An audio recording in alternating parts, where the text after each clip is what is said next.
Hello there, I'm Mabel Jong at the World Healthcare Congress Interview Zone, and I'm so pleased to have with me Avik Roy, who is the opinion editor at Forbes and also a senior fellow at the Manhattan Institute.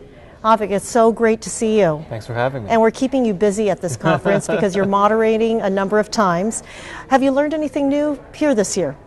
Yeah, I'd say there's a couple of things that I learned that were interesting. One is when you talk to people who are doing the hard work of actually trying to get people to sign up for the exchanges, the roadblocks that they've encountered are not the ones that you read about in the papers. It's been more things like, for example, people are very concerned about the cost of the plans.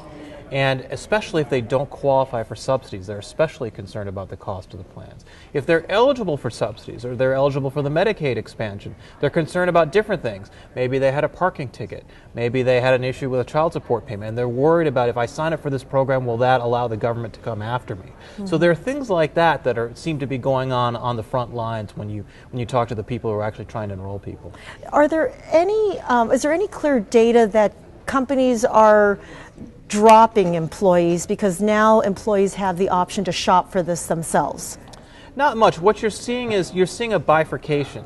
So on the one hand, what a lot of large employers are doing is they're gradually transitioning to a system of private exchanges where they provide a fixed contribution to your health insurance, and anything above that is your responsibility. And that is something that a number of the people have brought up today, and I think is going to be an emerging trend over the next several years. On the flip side, there are in some industries, such as restaurants and retail, where you have hourly wage workers who might qualify for subsidies on the exchanges.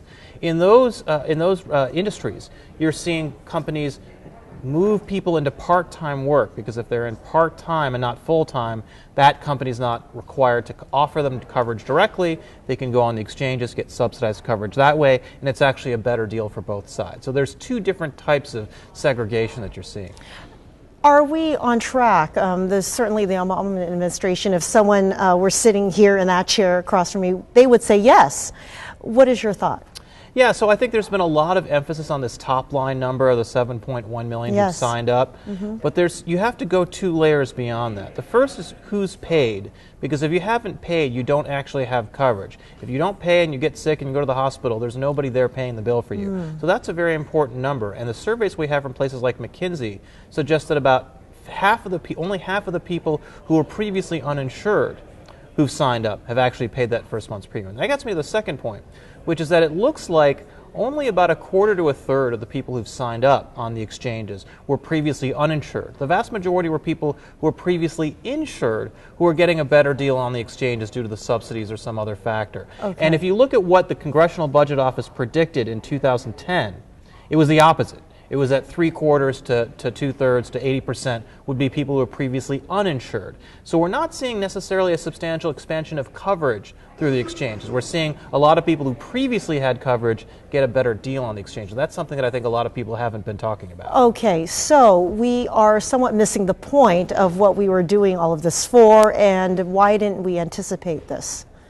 Well, I think I would say in my own writing, these were some things that I brought up, say, a couple of years ago, that the prices of the plans on these exchanges were so high that only people who benefited from the subsidy structure were going to sign up. Because if you're the average person who doesn't qualify for subsidies, and now the cost of that plan goes up by 40%, and the deductible is higher, and the narrower networks of physicians, so the choice is narrower, you're not going to be so thrilled with that, and you might stay out.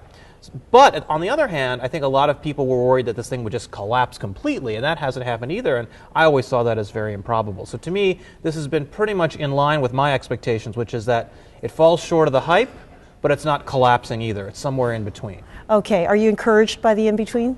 I am, in the sense that if you think about what happened in October with all the problems in the website, the fact that they were able to sign up 7 million is an impressive recovery. I think the main thing now is, are those plans going to be affordable? The indications we get from insurers is that next year's premiums in 2015 are going to be 20 to 30% higher than what they were this year, and they were already a big jump this year from last year.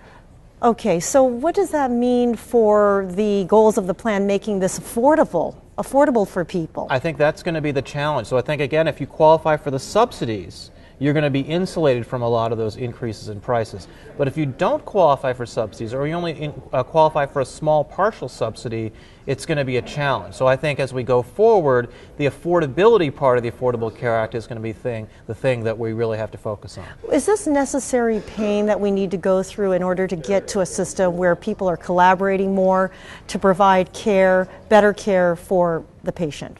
Yes and no. So I do think that encouraging people to shop for their own coverage instead of getting it from their employer or the government directly is an improvement, and that consumerism will drive a certain amount of improvements in efficiency and quality and cost. At the same time, the way the specific Obamacare exchanges were designed drive up the cost of these plans in ways that weren't necessary all the way through. I think some of those protections you might have wanted to keep, but there's a bunch of them that I think would be more controversial if they'd been debated more fully. What's the message you want to leave with people this week? I think we've made some progress since October 1st.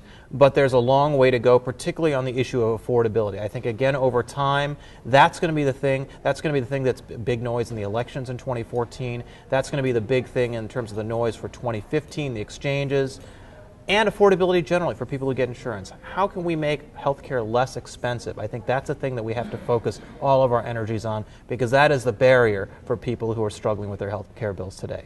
Okay. Well, thank you so much for stopping by. Appreciate it. Thanks, Megan. And I'm Mabel Jong. Thanks for watching.